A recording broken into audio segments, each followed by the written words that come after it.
Pagkatapos iligtas ni Dylan sina Reka, naiwan ito upang harapin si Lorcan. Samantalang sina Reka at ang kanyang mga kasama ay nakalusot naman sa maraming pagsubok bago nila nakita si Corey.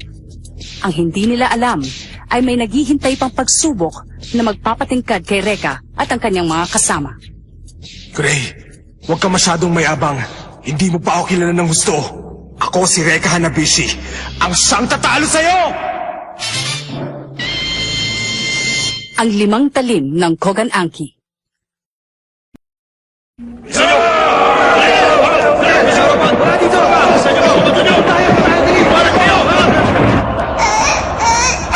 Huwag ka na umiyak, Reka.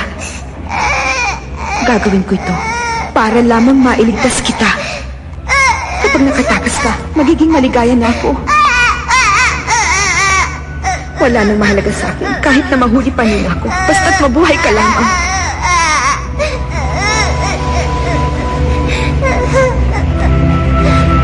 Magpatuloy ka.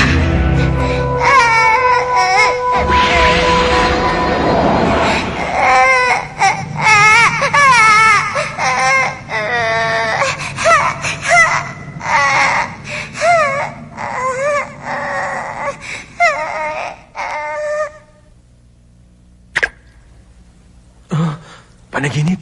Panaginip lang pala.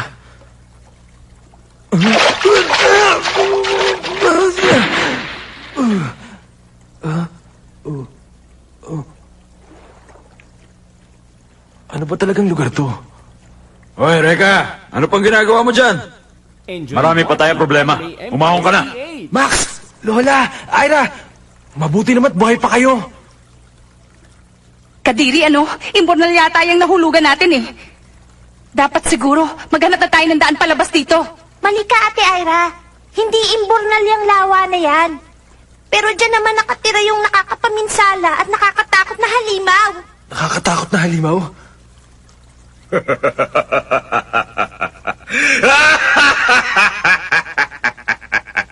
May mga bagong bisita pala ako.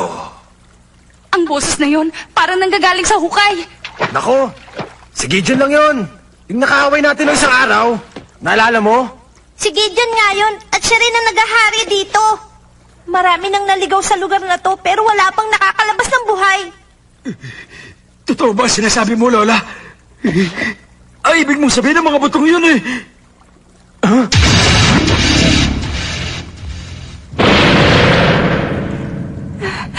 Patawarin niyo po ako sa mga kasalanan ko. Ano ba? Ayoko mag-iwan ng buto dito. Umalis na tayo ngayon sa lugar na to.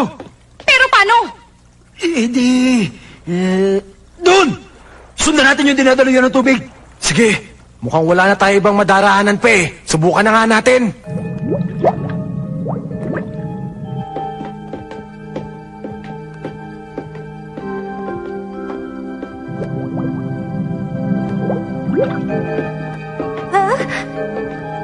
May gumagalaw sa tubig. Anong sabi mo, Lola? Ano yan?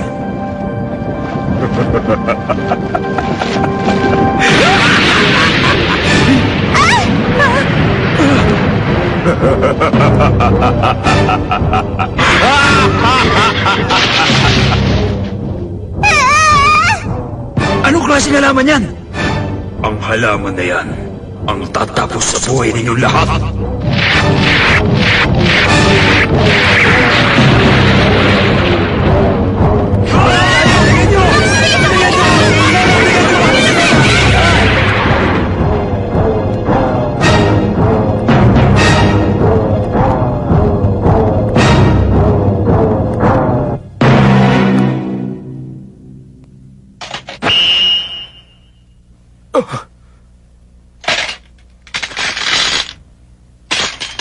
Ano yan? Ikalawang talim ng Kugananki. Ryo! Double scissor! Kakaiba. Ang sandata niya. Medyo matagal pag nagpalit ako mula sa isang sandata papunta pa sa isa. Pero sulit naman dahil dito pa lang tapos ka na. Ngayon, lipad!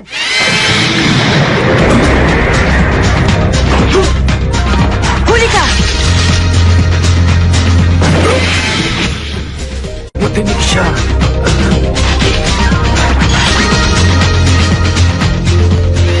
Kawawa ka naman, kuya. Hindi ka obra sa akin. Simple pa nga lang yung ginawa kong pagsugod nahuli na agad kita. Sorry ka na lang. Dahil hindi kita bubuhayin. Ngayon na!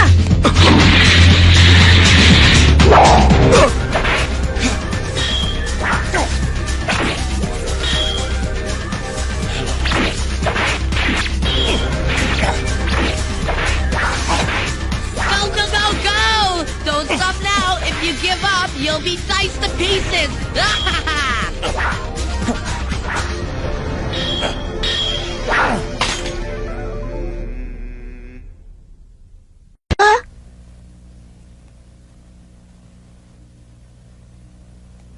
Marami na akong nalampasang pagsubok, bata. Hindi ako basta-basta papatalo sa isang katulad mo lang.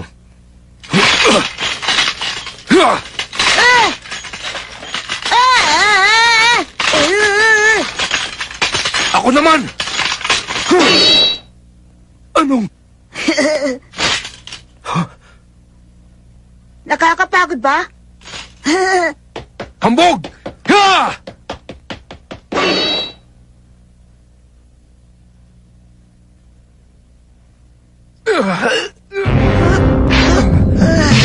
Nagbago na naman ang anyo. Ikatlong talim, ang Kyoko! Giant Scissors!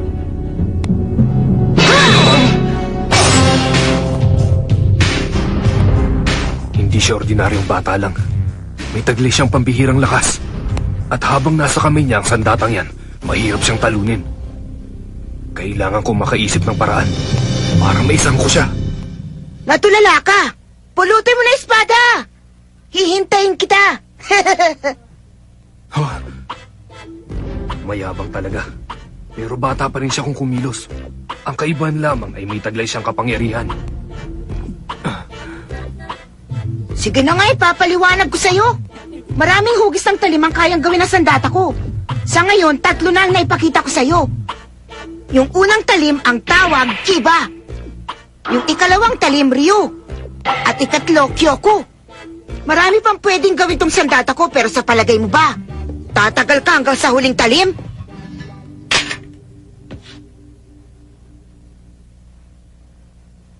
Bakit hindi mo subukan? Kung ganon, laban ulit! Takbo na! Tayo na, Reka! Andiyan na ako! Sumusunod pa rin sila!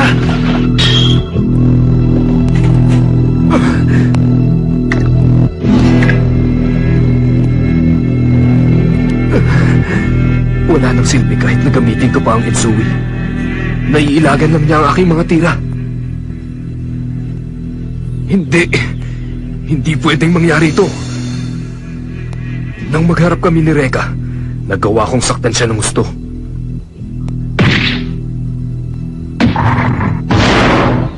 Hindi ako papayag na gawin sa akin ng batang ito ang ginawa ko kay Reka. Sa labang ito, hindi ako papayag na matalo.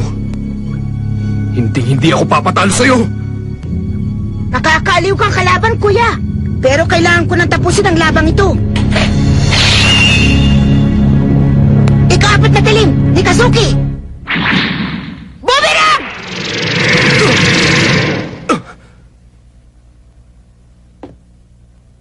Nawala.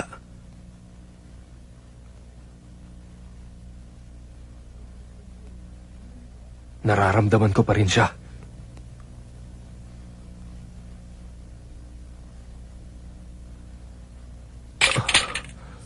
Ensui.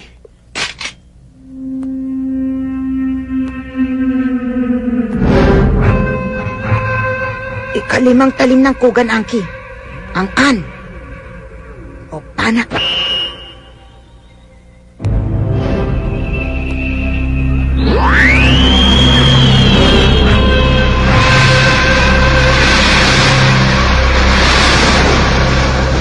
Baka epekto lang ng tubig na espada.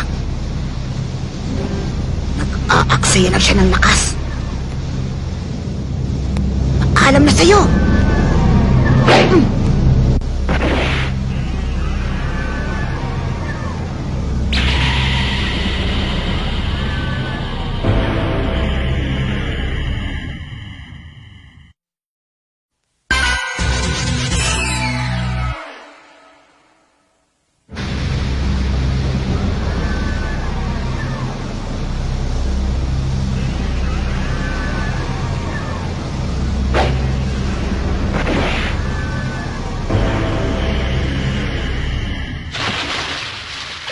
Tubig lang? Tumpak.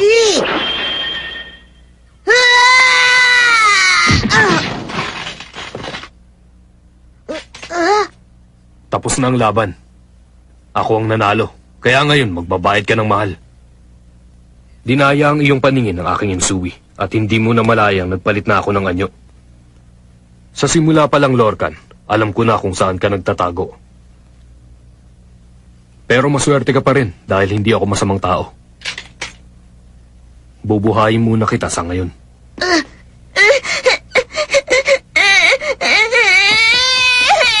Sa bandang huli, bata pa rin kumakaiyak.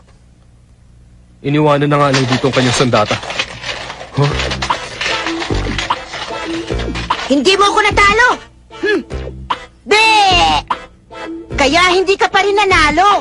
Bye-bye! Sa ibang araw na lang natin tuloy to, ha? Masyado talaga siya makulit.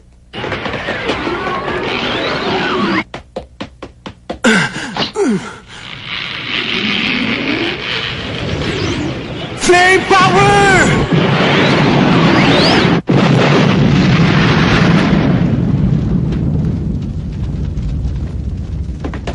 Nakikita ko na ang kapangyarihan ni Reka.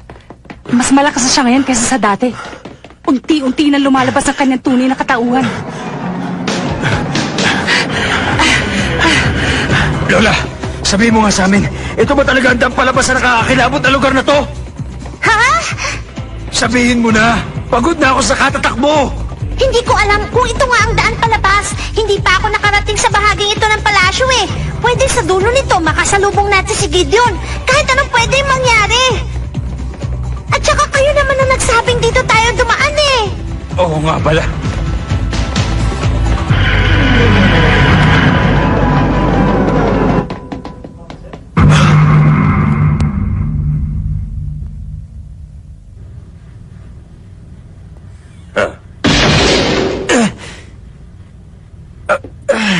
Ang liwanag naman dito. Wala na akong makita sa sobrang liwanag.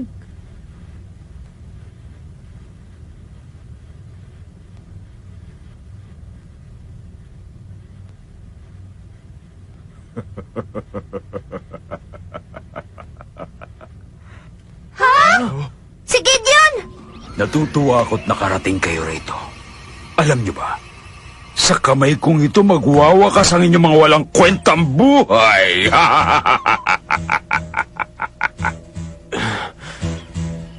Wala na akong pakialam kahit na ano pa ang inyong kasarian. Babae man o lalaki. Lalo na ang babae. Wawasakin ko ang sinumang sagabal sa aming mga hangarin. Halimaw ka talaga! Lola, kakampi ka na pala nila. Matagal na panahon na rin naman bago ka nagkaroon ng mga kaibigang mahihingan mo ng tulong. Hindi ko sila kinaibigan para lang gamitin at protektahan ako! Matagal-tagal na rin hindi ako nakakahawak ng mga tulad ninyo. Uunti-untiin ko ang pagwasak para naman maging sulit ang pagpunta ninyo rito.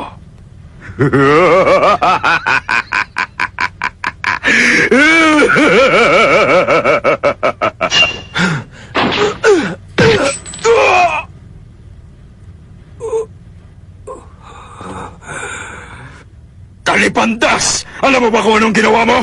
Eh ano ngayon sa akin? Gusto mo makatikim uli? Dadaan muna kayo sa aking mga kamay bago nyo marating si Master Corey. Alam ko na! Yan yung elevator na pwedeng maghatid sa atin sa taas! Hindi kayo makakarating kahit saan dahil hindi ko kayo papayagang umalis. At isa pa, hindi kayo maharap ngayon ni Master Corey. Dahil abala pa siya sa ibang mga bagay.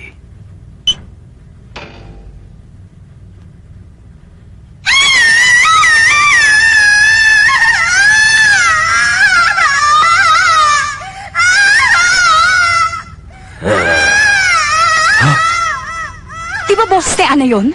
Prinsesa! I love that sound. It gives me goosebumps. She's undergoing experiments now. Just listen to that. Probably electrical shocks all over her tender body. Kure really wants to expose her true powers. He'll do all kinds of things to her.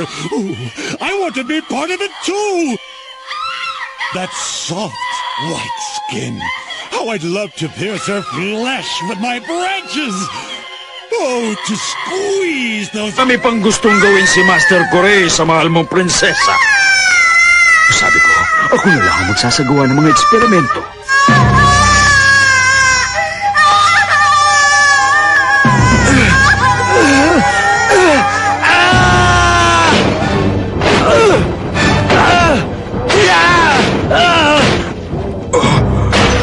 Anong ginagawa mo? Tigilan mo yan! Huwag kang gamit ko!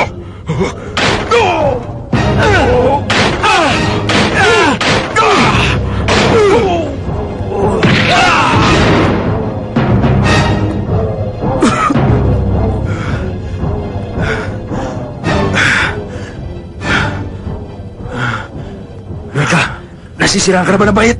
Para siyang mabangis na tao. Nakakatakot. Matapang ka para hamunin ako. Sige, laban hanggang kamatayan. Masdan mo! Tapos ka! Hindi kita mapapatawan!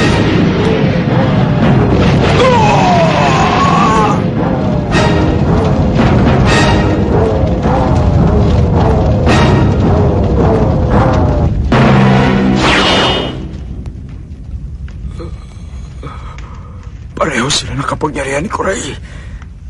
Hindi ko na makayanan ang apoy sa aking katawan.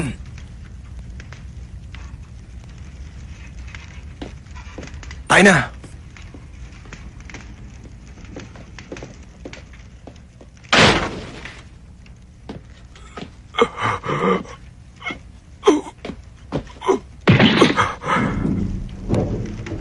Mga sandali lang.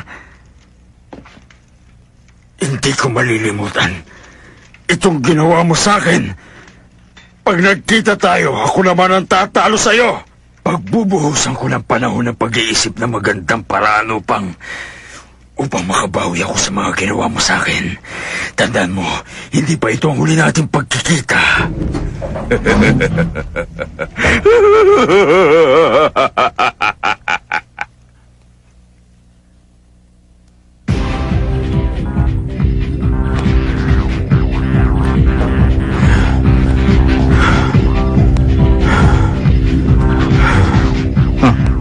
Paparating na pala sila. Maalim na naman ako ng gusto.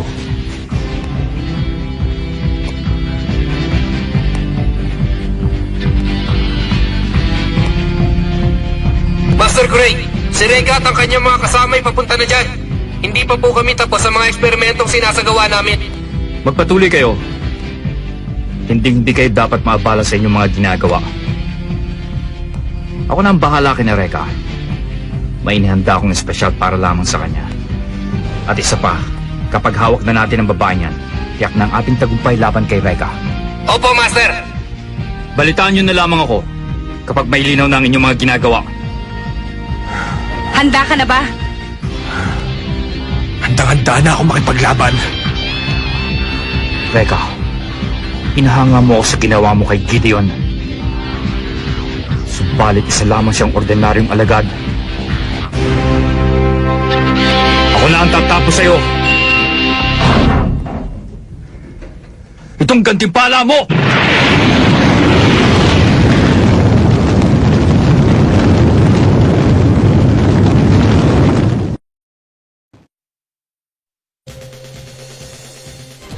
Wow! A beautiful woman appears in Kurei's flames. I want to touch her, but I think I'll get burned. After all, she is made of fire. Her name's Kurenai, the human incarnation of fire. Like they say, a pretty flower isn't without thorns. Next, Kurenai the Flame, the angel of death. My heart is burning with fire.